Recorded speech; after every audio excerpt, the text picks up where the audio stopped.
Le réseau universitaire des femmes enseignantes du Mali, REFUMA, renoue avec sa tradition des grands rendez-vous à coloration scientifique.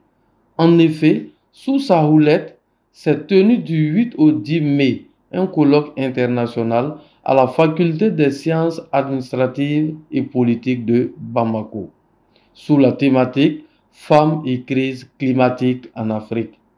La rencontre s'est déroulée en présence des autorités de tutelle, des participants, des invités et des médias. Notons que la cérémonie a aussi vibré aux couleurs de l'AES avec la présence du représentant de Madame l'ambassadrice du Burkina Faso. Dans son allocution, la présidente du REFUMA a exprimé toute sa satisfaction quant à la présence massive des invités, signe d'un intérêt manifeste pour l'aspect climatique, avant de justifier le choix porté sur la thématique proprement dit. Mesdames et messieurs, conformément au plan stratégique 2021-2025 du REFUMA, nous avons organisé en 2023 notre premier colloque sur le corps de la femme, notamment sur la crise identitaire et la dépigmentation.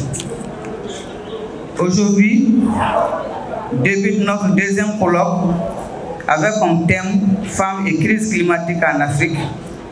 Et le choix de cette thématique n'est pas fortuit. Au Mali, le problème de l'autonomisation de la femme demeure avec acuité. Cette difficulté de la majorité des Maliennes à être autonomes s'explique par plusieurs facteurs, dont la question climatique qui n'est pas la moindre. En Afrique et au Mali en particulier, les principales activités génératrices de revenus sont du secteur primaire, agriculture, élevage, pêche, etc. Les acteurs principaux dans ce secteur sont les hommes. Les femmes interviennent en général en tant qu'aide familiale et dans le meilleur des cas, comme exploitatrices non propriétaires de petites parcelles de la famille. Aussi, elles mènent des activités de petit commerce, des produits de leur cueillette, de leur maraîchage ou de celui des hommes, de la pêche faite par les hommes et ceux de leur petit élevage. Il est alors à remarquer que la plupart des activités exercées par les femmes dépendent nécessairement des conditions climatiques. Or, mesdames et messieurs, depuis des décennies, les conditions climatiques ne font que se détériorer au Mali et d'ailleurs comme partout à travers le monde. Lui emboîtant le pas, la marraine de l'événement, Madame Doumbia Maram Tangara, ministre de l'Environnement, de l'Assainissement et du Développement durable, a établi une corrélation étroite entre les crises climatiques et les souffrances de la femme rurale. En tant que femme et ministre en charge de l'environnement, ce thème m'interpelle profondément parce que les femmes dans nos sociétés africaines sont au cœur des écosystèmes sociaux, agricoles et communautaires. Elles subissent de façon disproportionnée les effets de la dégradation de l'environnement à travers la raréfaction de l'eau, baisse des rendements agricoles, insécurité alimentaire et déplacement climatique. Le paradoxe est frappant. Nos pays, et en particulier nos femmes rurales, paient le prix fort d'une crise à laquelle ils ont peu contribué. Pour le doyen de la EPSA, ce colloque suscite à la fois vie et espoir. La manifestation de 3 jours sous le format d'un colloque international abrité par notre faculté suscite à nous ou manifeste à nous une joie et un très grand espoir. Joie parce que tout simplement, on donne une activité de cette nature, donne vie à notre espace. Ça fait partie de notre ADN, la recherche. Louant le caractère actuel de la thématique du colloque et le signe d'espoir qu'il suscite, le professeur Bouraïma Kansai, ministre de l'Enseignement supérieur et de la Recherche scientifique, a soulevé un certain nombre de préoccupations relatives au thème et de mentionner tout l'intérêt porté par le gouvernement quant aux questions environnementales. Quels sont les défis à relever pour renforcer la résilience des femmes du Mali face aux variations climatiques? Quelles sont les voies et moyens pour non seulement transcender ces défis, mais surtout les transformer en opportunités? Comment rendre la femme moins vulnérable face à cette crise climatique? Le gouvernement du Mali est conscient des effets désastreux des changements climatiques et d'inégalités face à ses conséquences.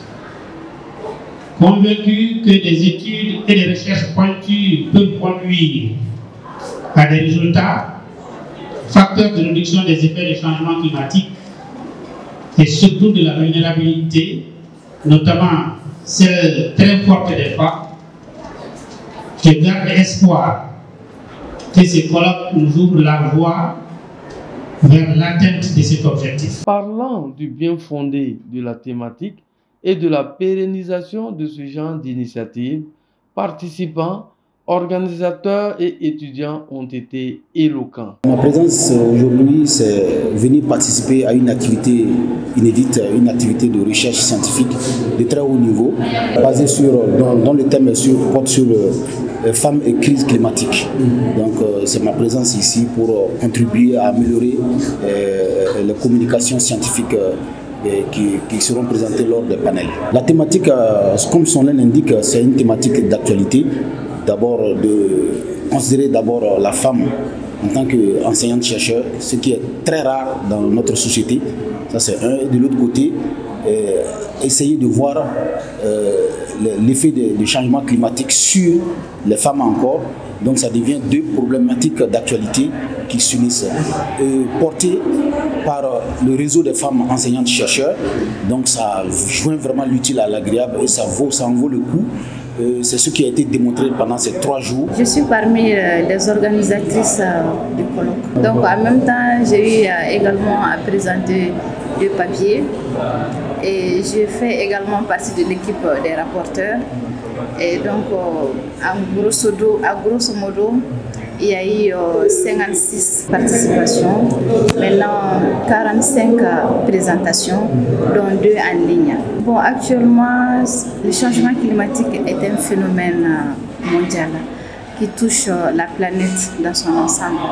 Et nous avons fait le constat également que cette crise touche particulièrement les couches vulnérables et surtout les femmes qui représentent cette couche. Donc nous avons décidé vraiment de voir cette thématique à l'envers, spécialement sur les femmes.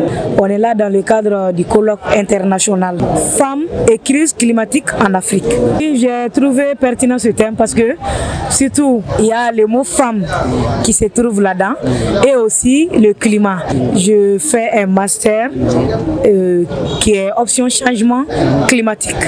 Bon, tout ce que je peux dire est que si les femmes pouvaient multiplier ce genre d'activité pour que les femmes puissent mieux être connues, et je veux que les femmes soient connues partout dans le monde. Exprimant ses attentes à l'issue de ce colloque, la présidente du réseau des femmes universitaires enseignantes du Mali a profité du contexte pour lancer un appel à l'endroit des autorités.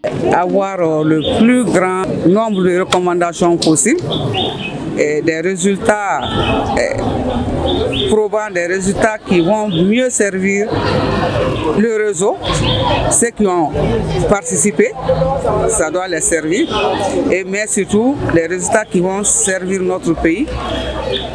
Parce que notre société, qu'à travers ces résultats, nos décideurs parviennent à trouver des fondement pour leur prise de décision en ce qui concerne les problèmes climatiques. C'est ça notre plus grande attente. Les résultats qui peuvent être éventuellement utilisés par elles-mêmes les autorités afin de prendre des bonnes décisions pour l'avenir du pays. Voilà, donc qu'ils nous soutiennent. Et en second lieu, je lance l'appel aux femmes aussi, qu'elles acceptent de venir dans l'enseignement, surtout à nos étudiantes, qu'elles acceptent de venir dans l'enseignement, que ce n'est pas un sot métier.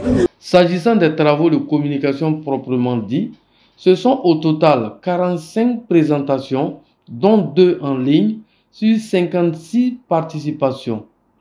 Les différentes communications ont exposé des thématiques aussi nombreuses que variées, reparties sur 3 panels. Et comme pour joindre l'utile à l'agréable, chacune des communications a été sanctionnée par une attestation de participation. C'est sur des notes d'engagement ferme face à la crise climatique que le monde scientifique, savamment réuni par le REFUMA, s'est séparé à l'espoir de rouvrir ensemble les rideaux pour un autre rendez-vous non moins fructueux en faveur du bien-être de l'humanité.